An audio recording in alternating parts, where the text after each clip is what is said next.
So good morning everyone, welcome to newspaper decoded. आज हम अपना 29 जनवरी का द हिंदू न्यूज़पेपर देख लेते हैं। तो जो फर्स्ट न्यूज़ है यहाँ पे, central authorities working with full sensitivity for all communities says Murmu. तो यहाँ पर प्रेसिडेंट द्रौपदी मुर्मू ने कहा है कि यूनियन गवर्नमेंट सोशल जस्टिस के लिए काम कर रही है और एमपी से अपील है कि नेशनल सिक्योरिटी, विकसित भारत 2047 और स्वदेशी जैसे मुद्दे पर एक साथ खड़े हों। और उन्होंने गांधी, अंबेडकर, नेहरू से लेके वाजपेयी तक के नेताओं का ज़िक्र करते हुए कहा कि सबके अलग-अलग ओपिनियंस होने के बावजूद जो है वो देश हमेशा सबसे बड़ा रहा है। और प्रेसिडेंट ने बताया कि गवर्नमेंट 2047 के डेवलप्ड इंडिया के गोल के लिए रिफॉर्म्स को तेज़ी से आगे बढ़ा रही है। यूजीसी रेगुलेशंस पर कंसर्न के बीच उन्होंने कहा कि government Dalits, backward classes, tribals और मार्जिनलाइज्ड सेक्शंस के लिए पूरी सेंसिटिविटी के साथ काम कर रही है। उन्होंने कहा कि जो सोशल सिक्योरिटी कवरेज है वो बेसिकली 2014 में 25 करोड़ से बढ़कर अब 95 करोड़ लोगों तक पहुंच चुकी है, जो अम्बेडकर जी के इक्वालिटी के विजन को दिखाता है। और प्रेसिडेंट ने कहा कि कॉन्स्टिट्यूशन हमें इक्वालिटी और सोशल जस्टिस की प्रेरणा देता है, जहां पर हर सिटीजन बिना डिस्क्रिमिनेशन के अपने पूरे राइट्स उसको मिल सकें। तो प्रेसिडेंट ने और बताया कि ऑपरेशन सिंदूर का जिक्र करते हुए उन्होंने कहा कि इंडिया ने टेररिज्म के खिलाफ डिसाइसिव एक्शन और रिस्पॉन्सिबल एक्शन करके अपनी मिलिट्री स्ट्रेंथ दिखाई। और उन्होंने मैकॉले की कॉलोनियल पॉलिसीज का जिक्र करते हुए कहा कि उसने एक इंफीरियॉरिटी कॉम्प्लेक्स जो है पैदा किया, जिसे आज का भारत वो तोड़ रहा है। और सोमनाथ टेम्पल के रिकंस्ट्रक्शन के 75 ईयर्स के पूरे होने पर उन्होंने इसे भारत के अटूट आस्था का प्रतीक बताया। और प्रेसिडेंट ने इंडिया और यूरोपियन यूनियन के फ्री ट्रेड एग्रीमेंट का जिक्र करते हुए कहा ये मैन्युफैक्चरिंग, सर्विसेज और एम्प्लॉयमेंट को बूस्ट करेगा। फिर जो नेक्स्ट है यहाँ पे, false charges won't attract prosecution under section 22 of POCSO act. तो यहाँ पर बेसिकली जो protection of childrens from sexual offences act 2012 है, उसका सेक्शन 22 क्या बोलता है। सेक्शन 22 बोलता है कि अगर कोई जानकारी होते हुए भी जानबूझकर जो पॉक्सो एक्ट है उसके अंडर झूठी कंप्लेंट या फॉल्स इंफॉर्मेशन देता है तो उस पर पनिशमेंट हो सकती है। और ये पनिशमेंट 6 मंथ की जेल और या फिर फाइन, या फिर जेल या फाइन दोनों हो सकता है। फिर यहाँ का इसका सेक्शन 12 क्या बोलता है। सेक्शन 12 बेसिकली सेक्सुअल हरासमेंट से रिलेटेड है। तो केरला हाई कोर्ट ने कहा कि पॉक्सो एक्ट 2012 के अंडर जो फॉल्स कंप्लेंट के लिए प्रोसिक्यूशन तभी हो सकता है जब फॉल्स कंप्लेंट एक्ट के कुछ स्पेसिफिक सीरियस सेक्शन से रिलेटेड हो। और कोर्ट ने ये भी क्लैरिफाई किया कि हर गलत और जो झूठी कंप्लेंट है उस पर सेक्शन 22 ऑटोमेटिकली नहीं लगता है, अप्लाई नहीं होता। ये सिर्फ सीरियस या ऑफेंसेस जैसे कि एग्रेवेटेड सेक्सुअल असॉल्ट हो गया, इससे जुड़ी फॉल्स कंप्लेंट्स पर लागू होता है। सेक्शन 12 जो सेक्सुअल हरासमेंट जैसे लेस सीरियस ऑफेंसेस है उस पर ऑटोमेटिकली सेक्शन 22 नहीं लगेगा। यही केरला हाई कोर्ट ने क्लैरिफाई किया है। फिर जो नेक्स्ट है यहाँ पे, India hold security dialogue with Saudi Arabia. तो यहाँ पर इंडिया ने बेसिकली थोड़े दिन पहले यूएई के साथ स्ट्रेटेजिक डिफेंस पार्टनरशिप के लेटर ऑफ इंटेंट साइन करने के बाद कुछ दिन बाद ही अब सऊदी अरेबिया के साथ सिक्योरिटी डायलॉग कंडक्ट किया है। दोनों देशों ने काउंटर टेररिज्म कॉपरेशन का कॉम्प्रिहेंसिव रिव्यू किया। तो डिस्कशन में बेसिकली टेररिज्म, एक्सट्रीमिज्म और रेडिकलाइजेशन, टेरर फाइनेंसिंग, टेक्नोलॉजी का मिसयूज और जो ऑर्गेनाइज्ड क्राइम्स के टेरर और जो टेरर नेक्सस है इन जैसे थ्रेट्स पर फोकस रहा। तो दोनों साइड्स ने पहलगाम टेरर अटैक जो हुआ और रेड फोर्ट के पास हुए टेरर अटैक्स को कंडेम किया और लीगल, जुडिशियल और लॉ एनफोर्समेंट कोऑपरेशन बढ़ाने की बात की है। तो ये dialogue basically India Saudi Arabia strategic partnership council के अंडर कंटिन्यूइंग मैकेनिज्म है। तो इस मीटिंग का जो जियोपॉलिटिकल सिग्निफिकेंस इसलिए भी ज़्यादा है क्योंकि सऊदी अरब और यूएई के रिलेशन यमन और वेस्ट एशिया इश्यूज पर स्ट्रेन चल रहे हैं।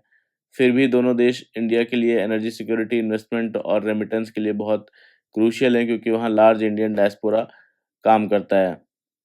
फिर जो नेक्स्ट है यहाँ पे, government streamlines process to get green consent. तो यहाँ पर बेसिकली इंडस्ट्रियल यूनिट्स को एनवायरनमेंट रिलेटेड परमिशंस के लिए अलग अलग एप्लीकेशंस देनी पड़ती थी। एयर एक्ट के अंदर, वाटर एक्ट, वो वेस्ट मैनेजमेंट रूल्स, तो ये सब permission state pollution control board से लेनी होती थी, जिससे डिलेज होते थे और जिससे कि हाई पेपर वर्क और कंप्लायंस बढ़ता था। तो गवर्नमेंट ने क्या चेंज किया है, एक सिंगल इंटीग्रेटेड एप्लीकेशन से जो है सारे जितने भी air act, water act, waste management act, सारे सबसे ऑथराइजेशंस मिल जाएंगे। और कंसेंट टू ऑपरेट जो है उस वो अब इंडेफिनिट होगा। जब तक कोई वायलेशन ना हो कंसेंट टू ऑपरेशन वैलिड रहेगा, रिन्यूअल की ज़रूरत नहीं है। और जो प्रोसेसिंग का टाइम है वो भी कम कर दिया गया है। जैसे कि रेड कैटेगरी की इंडस्ट्री जैसे कि जो सबसे ज़्यादा पॉल्यूटिंग होती हैं, उनके लिए अप्रूवल टाइम 120 दिन से 90 दिन का कर दिया गया है। एनवायरमेंटल ऑडिटर्स हैं साइट इंस्पेक्शन और कंप्लायंस वेरिफिकेशन कर सकेंगे।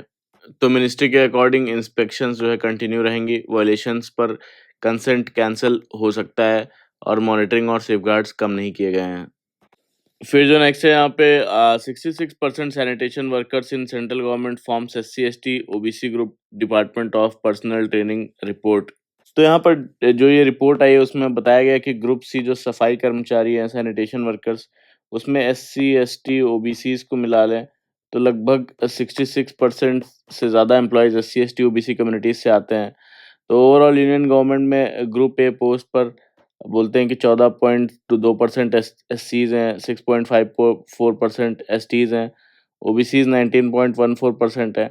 जो रिजर्वेशन के नॉर्म्स जिसमें कि एससीज का रिजर्वेशन 15%, एसटीज का 7.5% और ओबीसीज का 27% इससे काफ़ी कम है, स्पेशली ओबीसीज के लिए।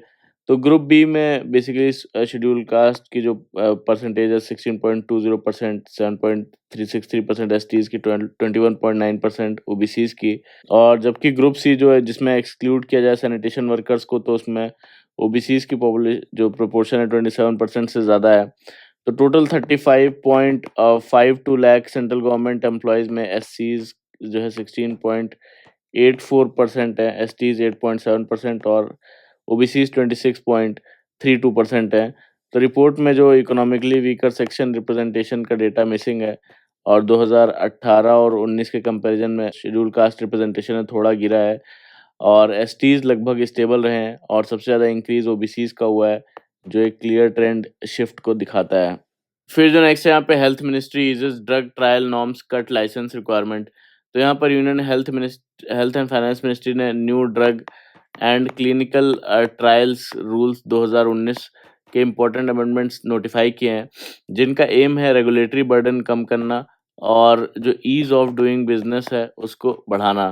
तो क्या है, पहले फार्मास्यूटिकल कंपनीज को रिसर्च, टेस्टिंग और एनालिसिस के लिए छोटी क्वांटिटी में ड्रग्स मैन्युफैक्चर करने के लिए central drug standards control organisation की ऑथराइजेशन लेनी पड़ती थी और टेस्ट लाइसेंस लेना पड़ता था।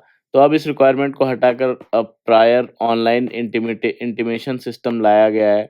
इसका मतलब है कि कंपनी सिर्फ जो है सीडीएसओ को इन्फॉर्म करके ड्रग डेवलपमेंट स्टार्ट कर सकती हैं, एक्सेप्ट हाई रिस्क ड्रग्स के जैसे कि जो कि साइटोटॉक्सिक हो, नारकोटिक्स हो, साइकोट्रॉपिक सब्सटेंसेस के केसेस में ये एक्सक्लूडेड है। तो इस रिफॉर्म में ड्रग डेवलपमेंट साइकिल में कम से कम 90 दिन की बचत होगी और रिसर्च एंड डेवलपमेंट को बूस्ट मिलेगा।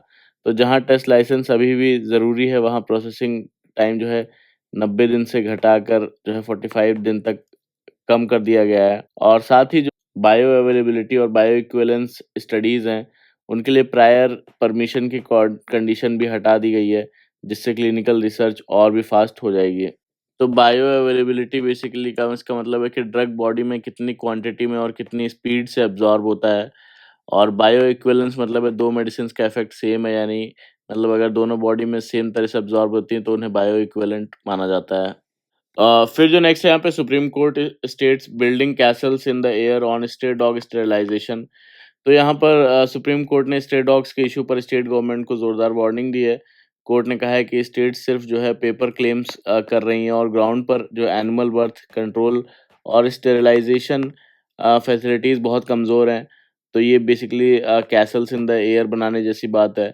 बिहार जैसे स्टेट्स में लाखों स्ट्रे डॉग्स के मुकाबले स्टेरिलाइजेशन जो नंबर बहुत कम है, कि वहाँ पे 6 लाख से ज़्यादा स्ट्रे डॉग्स हैं, जिसमें से स्टेरिलाइज़ेशन सिर्फ़ 20,648 का हुआ है, जो कि बहुत इनसफिशिएंट है और डॉग बाइट इंसिडेंट्स जो है जैसे कि असम में 1.66 लैक्स हुए। तो सुप्रीम कोर्ट ने वार्न किया कि अगर स्टेट वेग एफिडेविट्स देते रहे और कंप्लायंस नहीं हुई, तो स्ट्रिक्ट एक्शन लिया जाएगा। तो अगली हियरिंग बेसिकली इसकी कल होगी।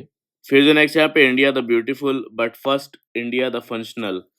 तो यहाँ पर बोलते हैं कि इंडिया के पास snow mountains, beaches, temples, technology parks, rich culture होने के बावजूद फॉरेन टूरिस्ट अराइवल्स काफ़ी कम है। अगस्त 2025 तक सिर्फ जो है 5.6 मिलियन टूरिस्ट आए, जबकि जो सिंगापुर दिल्ली से छोटा है, उसमें 11.6 मिलियन और थाईलैंड ने लगभग $60 बिलियन का टूरिज्म रेवेन्यू जनरेट किया। और ये नंबर्स दिखाते हैं कि इंडिया की जो टूरिज्म स्ट्रेटजी है उसमें सीरियस गैप्स हैं। तो यहाँ पर कोर इश्यूज की बात करते हैं कि यहाँ पे 3 आईज की बात करते हैं। तो 3 आईज क्या हैं? तो फर्स्ट बोलते हैं कि इमेज प्रॉब्लम है। इमेज प्रॉब्लम में बोलते हैं कि ग्लोबल परसेप्शन जो है इंडिया का वो अनसेफ फॉर वुमेन्स है, स्कैम्स होते हैं, पुअर सैनिटेशन है, ब्यूरोक्रेसी खराब है। तो इनक्रेडिबल इंडिया ब्रांडिंग स्ट्रांग है, लेकिन नेगेटिव न्यूज़ ज़्यादा डोमिनेट करती है। तो इसका सॉल्यूशन बेसिकली एक सिंगल नैरेटिव के बजाय मल्टीपल आइडेंटिटीज़ मार्केट करनी चाहिए, जैसे spiritual India, adventure India, luxury India और सर्किट्स जैसे कि बुद्धिस्ट, रामायण और क्रिकेट सर्किट्स को टारगेटेड ऑडियंस के लिए प्रमोट करना चाहिए। फिर सेकंड बताते हैं कि इंफ्रास्ट्रक्चर प्रॉब्लम है। इंफ्रास्ट्रक्चर प्रॉब्लम में टूरिस्ट एक्सपीरियंस एयरपोर्ट से ही बोलते हैं खराब हो जाता है, जिसमें कि इमिग्रेशन डिलेज, पुअर टैक्सीज और बैड रोड्स मिलती हैं। Last mile connectivity, clean toilets, signage, wifi की कमी, ये सब चीज़ें प्रॉब्लम रहती हैं। और मिड रेंज और लग्जरी ट्रैवल इंडिया में महंगा है compare to South East Asia. और हेरिटेज साइट्स वो भी पुअरली मेंटेन्ड है। और थर्ड जो आई बताते हैं, इंडिया इटसेल्फ में क्या है कि over crowding, noise, poor service culture, scams, beggars, harassment trust को तोड़ते हैं ये सारी चीज़ें। और हॉस्पिटैलिटी सेक्टर में बोलते हैं कि 40% ट्रेन्ड स्टाफ की शॉर्टेज है। तो यहाँ पर फोर्थ बोलते हैं कि वीज़ा एंड इमिग्रेशन चैलेंज। तो इसमें क्या है कि ई वीज़ा से थोड़ा इम्प्रूवमेंट हुआ है, लेकिन इंडिया अभी भी ईज़ ऑफ ट्रैवल में पीछे है। और visa on arrival for the world जैसे आइडियाज़ एक्सप्लोर होने चाहिए। और इमिग्रेशन ऑफिसर्स का बिहेवियर ऑफन अनवेलकमिंग होता है, और क्रिटिक्स को बेसिकली एयरपोर्ट पर डिनाई करना इंडिया की इमेज को नुकसान पहुंचाता है। तो यहाँ पर जो पहला सॉल्यूशन सजेस्ट किया गया है कि रीब्रांडिंग करना। रीब्रांडिंग में जेनेरिक कैंपेन से आगे बढ़कर बढ़कर जो टारगेटेड टूरिज्म नैरेटिव्स जैसे कि डिजिटल स्टोरी टेलिंग, इन्फ्लुएंसर्स और वर्चुअल टूर्स को यूज़ करना। प्रपोज टैगलाइंस जैसे incredible India's experience the infinite, ऐसी चीज़ें होनी चाहिए। और सेकंड है कि इंफ्रास्ट्रक्चर को अपग्रेड किया जाना चाहिए पब्लिक प्राइवेट पार्टनरशिप के through. Adopt a heritage scheme को एक्सपैंड करना। क्लीन टूरिज्म को का कैंपेन, म्यूजियम्स को डिजिटल और इंटरैक्टिव बनाना, ये सब चीज़ें होनी चाहिए। थर्ड बोलते हैं कि सेफ्टी एंड ट्रेनिंग। तो यहाँ पर बोलते हैं टूरिस्ट पुलिस जो है एक्सपैंड करना, स्पेशली वुमेन्स को। और मल्टीलिंगुअल गाइड्स हों, सेंट्रलाइज्ड वेरीफाइड गाइड हो, ट्रांसपोर्ट ऐप्स हों, स्किल डेवलपमेंट हो हॉस्टल्स के लिए, होम स्टेज के लिए और आर्टिसंस के लिए। और यहाँ पर फिफ्थ फोर्थ जो बोलते हैं वीज़ा रिफॉर्म्स। तो वीज़ा रिफॉर्म्स में वीज़ाज़ जो है फास्टर, सिंपलर होने चाहिए, सिंपलर ई वीज़ाज़ होने चाहिए। Long term multi entry visas मिलने चाहिए। लो रिस्क कंट्रीज़ के लिए रिलैक्स नॉर्म्स हों। और फिफ्थ बोलते हैं सस्टेनेबिलिटी एंड ऑथेंटिसिटी। तो यहाँ पर eco tourism, community based tourism, fragile sites पर रेगुलेटेड फुटफॉल हो, और डेवलपमेंट के साथ साथ कल्चर और एनवायरमेंट को प्रोटेक्ट करना। और फिफ्थ जो बोलते हैं यहाँ पर इकोनॉमिक एंड स्ट्रेटेजिक इम्पोर्टेंस। तो यहाँ पर टूरिज्म बोलते हैं कि टूरिज्म जो है वो मैन्युफैक्चरिंग से ज़्यादा जॉब क्रिएट करता है, और अनस्किल्ड और सेमी स्किल्ड लोगों के लिए बेस्ट सेक्टर है ये बेसिकली रूथ यूथ के अनएम्प्लॉयमेंट और रीजनल इंस्टेबिलिटी का भी सोल्यूशन है। टूरिज्म को बेसिकली नेशनल प्रायोरिटी इंडस्ट्री बनाना चाहिए। फिर यहाँ पे बोलते हैं सिक्स जो जीएसटी एंड पॉलिसी इशू है। तो इसमें क्या है, हॉस्पिटैलिटी सेक्टर को जीएसटी स्ट्रक्चर से नुकसान होता है। 5% जीएसटी पर इनपुट टैक्स क्रेडिट नहीं मिलता। तो इस अनोमली को अर्जेंटली फिक्स करना ज़रूरी है। तो यहाँ पर बोलते हैं इंडिया के पास इजिप्ट जैसा हिस्ट्री और न्यूजीलैंड जैसी ब्यूटी और कॉन्टिनेंटल लेवल पर कल्चर है, लेकिन प्रॉब्लम पोटेंशियल की नहीं एग्जीक्यूशन की है। जब तक इमेज, इंफ्रास्ट्रक्चर और एक्सपीरियंस को इम्प्रूव नहीं किया जाता, तब तक जो टॉप टूरिज्म डेस्टिनेशन इंडिया नहीं बन पाएगा। तो इंडिया को री इन्वेंट नहीं, सिर्फ जो है रिफाइनमेंट की ज़रूरत है। फिर जो नेक्स्ट है यहाँ पे the new logic of the Chinese economy. तो बोलते हैं यहाँ पे ग्लोबल इकोनॉमिक और ट्रेड ऑर्डर के प्रेशर के बावजूद चाइना की इकोनॉमी ने स्ट्रॉन्ग रेजिलियंस दिखाई है। 2025 में चाइना की जो जीडीपी है वो 140 ट्रिलियन युआन थी, यानी कि लगभग $20 ट्रिलियन और क्रॉस कर गया। With 5% annual growth. और ग्लोबल ग्रोथ में चाइना का कंट्रीब्यूशन लगभग 30% माना जा रहा है, और इस परफॉर्मेंस ने दुनिया का ध्यान अट्रैक्ट किया है, खासकर इंडिया जैसे कंट्रीज़ में। तो यहाँ पर चाइना के ग्रोथ के मेन ड्राइवर्स क्या हैं? तो चाइना की इकोनॉमी 2025 में बेसिकली कंजम्पशन, एक्सपोर्ट्स और इन्वेस्टमेंट से ग्रो हुई, लेकिन ग्रोथ का स्ट्रक्चर अब ट्रांसफॉर्म हो रहा है। पहले बोलते फर्स्ट बोलते हैं डोमेस्टिक कंजम्पशन। तो डोमेस्टिक कंजम्पशन में फाइनल कंजम्पशन एक्सपेंडिचर का कंट्रीब्यूशन 52% रहा है, और चाइना को लो कंजम्पशन कहना मिसलीडिंग है। फाइनल जो फिजिकल कंजम्पशन इंडिकेटर्स वर्ल्ड के टॉप लेवल पर हैं। पर पर्सन जो है 1.28 मोबाइल फ़ोन्स हैं। डेली प्रोटीन इंटेक 124.6 ग्राम है, जो कि यूएस और जापान से भी ज़्यादा है। एनुअल वेजिटेबल कंजम्पशन की बात करें तो यहाँ पर 109.8 केजीज़ है, जो कि बेसिकली वर्ल्ड का हाईएस्ट है। और सेकंड बोलते हैं कि एक्सपोर्ट्स की बात करते हैं। एक्सपोर्ट्स का कंट्रीब्यूशन इसमें 32.7% रहा है, जिसमें हाई टेक्नोलॉजी प्रोडक्ट एक्सपोर्ट्स जो है 13.2% रहे हैं, और आसियान और यूरोपियन यूनियन मार्केट्स में स्टेबल ग्रोथ रही है। तो कंप्लीट इंडस्ट्रियल चेन और इनोवेशन चाइना की स्ट्रेंथ है। थर्ड बोलते हैं इन्वेस्टमेंट ट्रांसफॉर्मेशन। इन्वेस्टमेंट ट्रांसफॉर्मेशन में बोलते हैं कि जो ग्लोबल कैपिटल फॉर्मेशन है उसका शेयर सिर्फ वो 15.3% रहा है, और जो ग्रोथ मॉडल है वो शिफ्ट हो रहा है इन्वेस्टमेंट लेड से कंजम्पशन लेड इकोनॉमी की तरफ। तो बोलते हैं यहाँ पे artificial intelligence, quantum technology, brain computer interface, robotic, green energy जैसे सेक्टर्स फास्ट ग्रो कर रहे हैं यहाँ पर। फिर यहाँ पर ओवर कैपेसिटी डिबेट पर चाइना का क्या स्टैंड है? कि चाइना का कहना है कि वो ओवर कैपेसिटी जो है वो एक्सपोर्ट नहीं करता है, बल्कि high quality production capacity export कर रहा है। और कैपेसिटी यूटिलाइजेशन रेट जो है 74.4% है, जो कि यूएस और यूरोपियन यूनियन के बराबर है। और कॉम्पिटिटिवनेस सब्सिडीज़ की वजह से नहीं, बल्कि high research and development investment की वजह से, इंटेंस डोमेस्टिक कंपटीशन की वजह से, कंप्लीट इंडस्ट्रियल इकोसिस्टम इनोवेशन की वजह से, तो ये कॉम्पिटिटिवनेस इस वजह से बढ़ रही है। यहाँ पर बोलते हैं इंडिया और चाइना के ट्रेड डेफिसिट इश्यूज़ है, उसमें 2025 में इंडिया और चाइना जो है लगभग 155 बिलियन डॉलर्स का ट्रेड किया 2025 में। तो ये रिकॉर्ड हाई है, और इंडिया के इंपोर्ट्स मोस्टली रॉ मटेरियल और कंपोनेंट्स में हैं, जो इंडियन इकोनॉमी के लिए यूज़फुल हैं। इंडिया के एक्सपोर्ट्स चाइना को बेसिकली बोलते हैं 19.7 बिलियन डॉलर है, विद 9.7% ग्रोथ। और चाइना का टैरिफ लेवल 7.3% पर है, जो ग्लोबल स्टैंडर्ड से कम है। और चाइना ट्रेड प्लस सरप्लस जानबूझकर नहीं चाहता, बल्कि वर्ल्ड मार्केट्स बनाना चाहता है। फिर जो यहाँ पे फ्यूचर अपॉर्चुनिटीज़ इंडिया के लिए यहाँ पे बात करते हैं कि पहली कि चाइना बेसिकली 2026 में अपनी जो डोमेस्टिक डिमांड है उसको एक्सपैंड करना टॉप प्रायोरिटी बना रहा है। और यहाँ पर ये चाइना की जो पॉपुलेशन 1.4 बिलियन पॉपुलेशन है, तो मार्केट यहाँ पर काफ़ी बड़ा है इंडिया के लिए। 400 मिलियन मिडिल इनकम कंज्यूमर्स हैं यहाँ पर।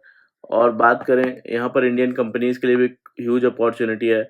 यहाँ पर चाइना इंटरनेशनल इंपोर्ट एक्सपो लगता है, जिसमें चाइना इनवाइट करता है अदर कंट्रीज़ को कि वो अपने हाई क्वालिटी प्रोडक्ट्स यहाँ पर एक्सपोर्ट करके चाइनीज़ जो कस्टमर्स हैं उनसे जुड़े। तो यहाँ पर इंडिया अपना इनोवेशन दिखा सकता है, और जो गोल है बेसिकली ओवरऑल के ट्रेड डेफिसिट को कोऑपरेटिव जो है सरप्लस में बदलना।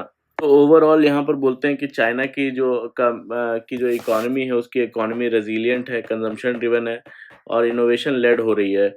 और इंडिया चाइना के बीच कंपटीशन के साथ-साथ कॉम्प्लीमेंट्री और कोऑपरेशन का स्ट्रॉन्ग स्कोप है। तो अगर दोनों कंट्रीज़ एक दूसरे के मार्केट्स के लिए ओपन हो जाएँ, तो एशिया के लिए शेयर्ड ग्रोथ और जो ब्राइट फ्यूचर पॉसिबल है। जो नेक्स्ट यहाँ पे India did well to negotiate a fair deal with European Union. तो यहाँ पर इंडिया और European Union free trade agreement जो है सिर्फ दोनों कंट्रीज़ के साइज़ की वजह से नहीं, बल्कि इसलिए भी इम्पोर्टेंट है क्योंकि इंडियन नेगोशिएटर्स की मैच्योरिटी और स्किल को दिखाता है ये। जब वो एक पावरफुल काउंटर पार्टी जैसे कि यूरोपियन यूनियन के साथ डील करते हैं। तो पिछले 4 सालों में इंडिया ने 8 फ्री ट्रेड एग्रीमेंट साइन किए हैं, लेकिन वो ज़्यादा तौर पर छोटी इकोनॉमीज़ के साथ किए हैं। 2024-25 में ये सारा मिलकर जो है इंडिया के टोटल ट्रेड का 16% ही कवर करते थे, जबकि यूरोपियन यूनियन अकेला ही लगभग जो है 12% का हिस्सा रखता है इसमें। तो इस डील के तहत यूरोपियन यूनियन इंडिया के जो 99.5% एक्सपोर्ट्स हैं उस पर ज़ीरो ड्यूटी लगाएगा, टैरिफ हटा देगा, और ज़्यादातर आइटम्स पर ज़ीरो ड्यूटी तुरंत लगेगी। तो इंडिया ने भी 97.5% जो यूरोपियन यूनियन से एक्सपोर्ट आएँगे, यहाँ पर इंडिया में इम्पोर्ट किया जाएगा, उस पर टैरिफ कंसेशंस दिए हैं। तो इंडिया ने अपने जो स्ट्रैटेजिक एग्रीकल्चर है और डेयरी सेक्टर दोनों को प्रोटेक्ट करते हुए डील से बाहर रखा है इन दोनों सेक्टर्स को। जबकि यूरोपियन यूनियन ने भी अपने सेंसिटिव जो एग्रीकल्चरल सेक्टर है उसको एक्सक्लूड किया है। और ऑटो सेक्टर पर बोलते हैं कि जो कोटा बेस्ड सॉल्यूशन से इंडिया के लो एंड मैन्युफैक्चरर्स वो प्रोटेक्टेड रहे और यूरोप के लग्जरी कार मेकर्स को मौका मिला। और वाइन टैरिफ्स में भी फ्रेंच एक्सपोर्टर्स और इंडियन इंडस्ट्री दोनों को बैलेंस मिला। और यहाँ पर अलग से मोबिलिटी, डिफेंस और टेक्नोलॉजी एग्रीमेंट्स भी साइन हुए। तो बोलते कुछ कंसर्न्स भी हैं इसमें कि कार्बन बॉर्डर एडजस्टमेंट मैकेनिज्म पर कोई स्पेशल कंसेशन नहीं ले पाया इंडिया। और फ्री ट्रेड एग्रीमेंट का एक्चुअल इम्प्लीमेंटेशन स्लो हो सकता है क्योंकि डॉक्यूमेंट को 27 यूरोपियन यूनियन लैंग्वेजेस में अप्रूव करना होगा। इसीलिए इंडिया को स्पीडी क्लियरेंस के लिए पुश करना होगा ताकि यूएस टैरिफ्स का इम्पैक्ट को टाइमली काउंटर किया जा सके। फिर जो नेक्स्ट यहाँ पे can the enforcement directorial fight writ petition before courts. तो यहाँ पर सुप्रीम कोर्ट ये एग्जामिन करेगा कि बेसिकली क्या एनफोर्समेंट डायरेक्टोरेट कॉन्स्टिट्यूशनल कोर्ट्स के रिट ज्यूरिसडिक्शन जो आर्टिकल 226 और आर्टिकल 32 का यूज करके रिलीफ मांग सकती है या नहीं। मतलब क्या ईडी खुद हाई कोर्ट या सुप्रीम कोर्ट में रिट फाइल करने का राइट रखती है। तो केस का बैकग्राउंड क्या है कि केरला और तमिलनाडु गवर्नमेंट्स ने बेसिकली सुप्रीम कोर्ट का जो है गई है और दोनों स्टेट्स ने केरला हाई कोर्ट की 2025 की रूलिंग को चैलेंज किया है। तो हाई कोर्ट ने कहा था कि ईडी एक स्टैट्यूटरी बॉडी है और रिट फाइल कर सकती है। सुप्रीम कोर्ट ने इस क्वेश्चन को सब्सटैंशियल क्वेश्चन ऑफ लॉ माना है और हियरिंग एडमिट की है। तो यहाँ पर बोलते हैं कि आर्टिकल 32 के अंदर सिर्फ सुप्रीम कोर्ट के पास पावर होती है कि वो फंडामेंटल राइट्स एनफोर्स करने के लिए यूज होता है ये। और अगर किसी का फंडामेंटल राइट वॉयलेट हो तो सुप्रीम कोर्ट जाना खुद एक फंडामेंटल राइट है। तो डॉक्टर अंबेडकर ने इसे heart and soul of the constitution भी बोला आर्टिकल 32 को। और सिर्फ जो है सुप्रीम कोर्ट सिर्फ फंडामेंटल राइट्स के लिए रिट इशू कर सकता है। और यहाँ पर आर्टिकल 226 की बात करते हैं जो कि हाई कोर्ट्स के लिए है। तो इसमें हाई कोर्ट के पास बेसिकली फंडामेंटल राइट के वायलेशन के लिए या फिर किसी एनी अदर पर्पस के लिए जा सकते हैं। मतलब फंडामेंटल राइट्स का वायलेशन भी है इसमें इंक्लूडेड। इसमें जो लीगल राइट्स हैं, एडमिनिस्ट्रेटिव एक्शंस हैं, गवर्नमेंट ऑर्डर्स के जुडिशियल रिव्यू भी जो है इसके अंडर आता है। तो यहाँ पर हाई कोर्ट की पावर इसमें वाइडर है लेकिन डिस्क्रिशनरी भी है। तो हाई कोर्ट चाहे तो रिट डिनाई कर सकता है। तो ये रिट्स जो याचिकाएँ होती हैं 5 टाइप की होती है, हिब्बस कॉर्पस, मैंडेमस, सर्शियोरी, प्रोहिबिशन, क्वो वारंटो। तो रिट्स जनरली बेसिकली प्रेसिडेंट या गवर्नर के खिलाफ नहीं जाते और प्राइवेट इंडिविजुअल्स के खिलाफ सिर्फ लिमिटेड केसेस में जाते हैं। और अल्टरनेटिव जो रेमेडी होती है वो अवेलेबल हो तो कोर्ट रिट जो है वो डिनाई कर सकते हैं इफ अल्टरनेटिव रेमेडी अवेलेबल हो तो।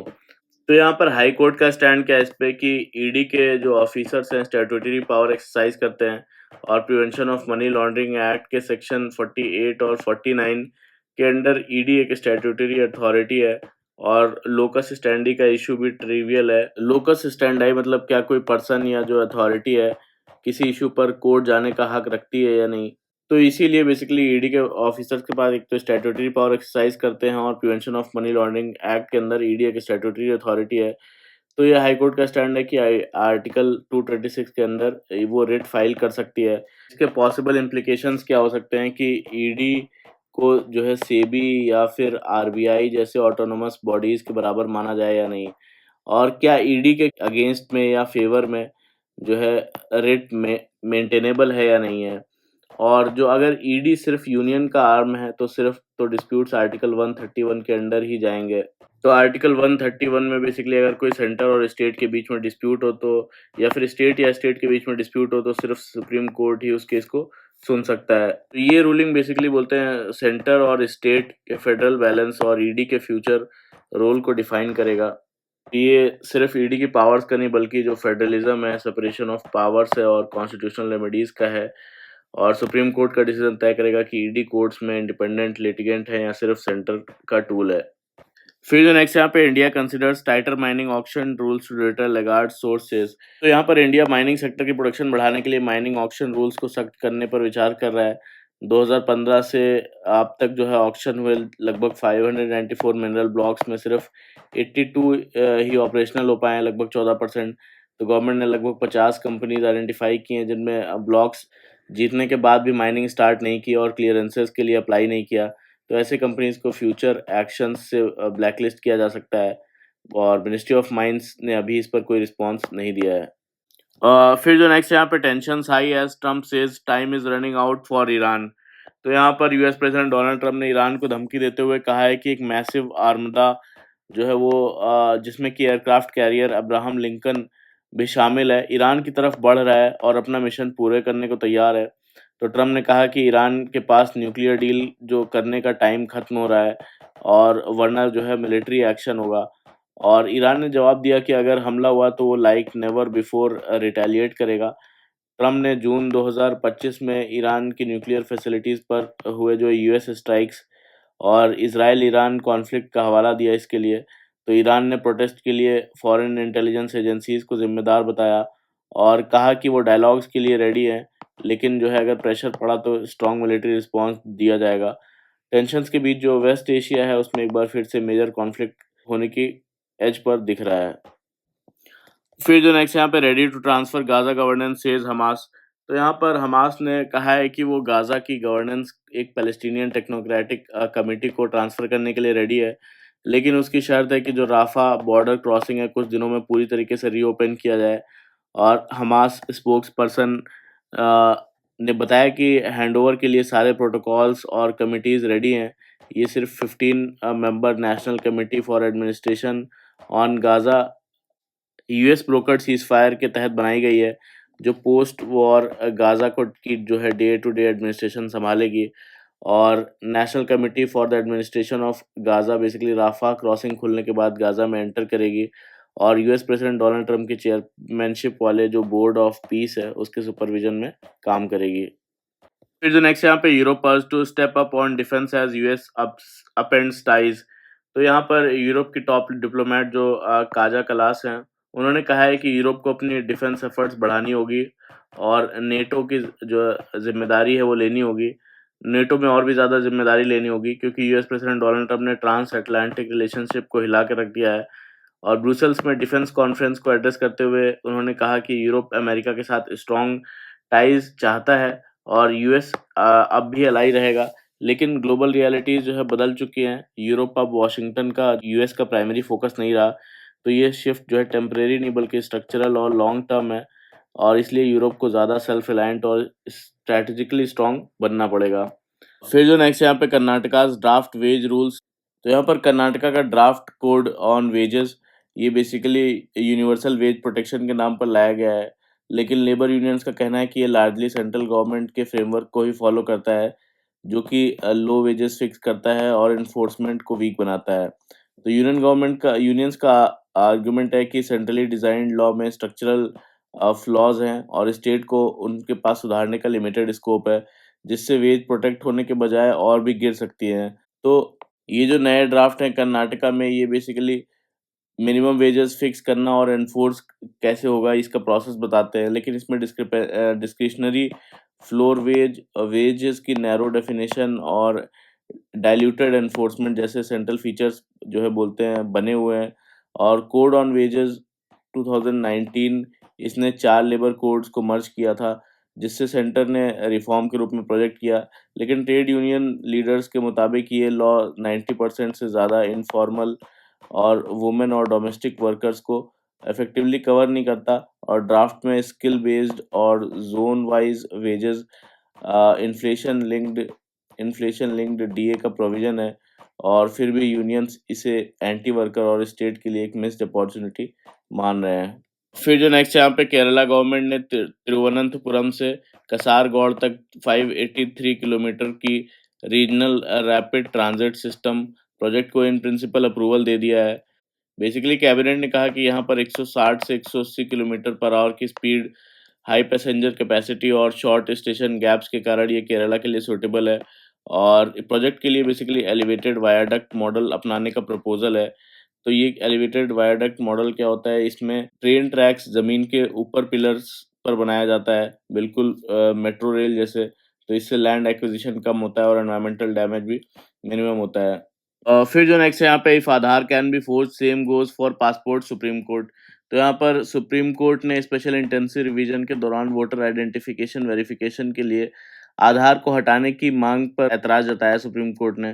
तो पिटिशनर का आर्गुमेंट था कि आधार बेसिकली प्राइवेट एजेंसीज के थ्रू बनता है और इजीली फोर्ज हो सकता है। इस पर जस्टिस जोयमाला बागची ने कहा कि पासपोर्ट भी जो है प्राइवेट एजेंसीज के थ्रू आउटसोर्स होता है, फिर भी वो वैलिड पब्लिक डॉक्यूमेंट जो है माना जाता है।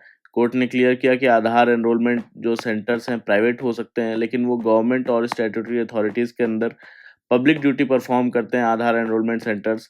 तो सीनियर एडवोकेट विजय हंसरिया ने कहा कि आधार सिटीजनशिप का प्रूफ नहीं हो सकता, क्योंकि आधार एक्ट 2016 के सेक्शन 9 के मुताबिक फॉरेन रेजिडेंट्स को भी आधार मिल सकता है। और कोर्ट ने इस बात से सहमति जताई कि आधार सिटीजनशिप का प्रूफ नहीं है, लेकिन ये आइडेंटिटी वेरिफिकेशन के लिए यूज़ हो सकता है। इसीलिए इलेक्शन कमीशन बेसिकली आधार को वेरीफाई कर सकता है, पर उसे सिटीजनशिप का बेसिस नहीं मान सकता। और साथ ही जो सुप्रीम कोर्ट ने रिप्रेजेंटेशन ऑफ पीपल्स एक्ट 1950 के अंडर अमेंडेड सेक्शन 23 है, उसका भी ज़िक्र किया, जिसके तहत वोटर आधार नंबर इलेक्टोरल रजिस्ट्रेशन ऑफिसर को आइडेंटिटी एस्टैब्लिश करने के लिए दे सकता है। इसीलिए इलेक्शन कमीशन आधार वेरीफाई कर सकता है, पर सिटीजनशिप डिटरमाइन नहीं कर सकता। फिर जो नेक्स्ट है यहाँ पे NHRC discusses rights violation during disability certificate reverification. तो इशू क्या है यहाँ पर, गवर्नमेंट एम्प्लॉयज विद डिसेबिलिटीज जो हैं उनके डिसेबिलिटी सर्टिफिकेट की मास रीवेरिफिकेशन और मेडिकल रीअसेसमेंट हो रही है। तो सेंटर ने बेसिकली अक्टूबर 2025 में एक एडवाइजरी और रिवाइज्ड एसओपी निकाली, जिसका मिसयूज करके कई डिपार्टमेंट्स पुराने एम्प्लॉयज के सर्टिफिकेट्स भी दोबारा चेक कर रहे हैं।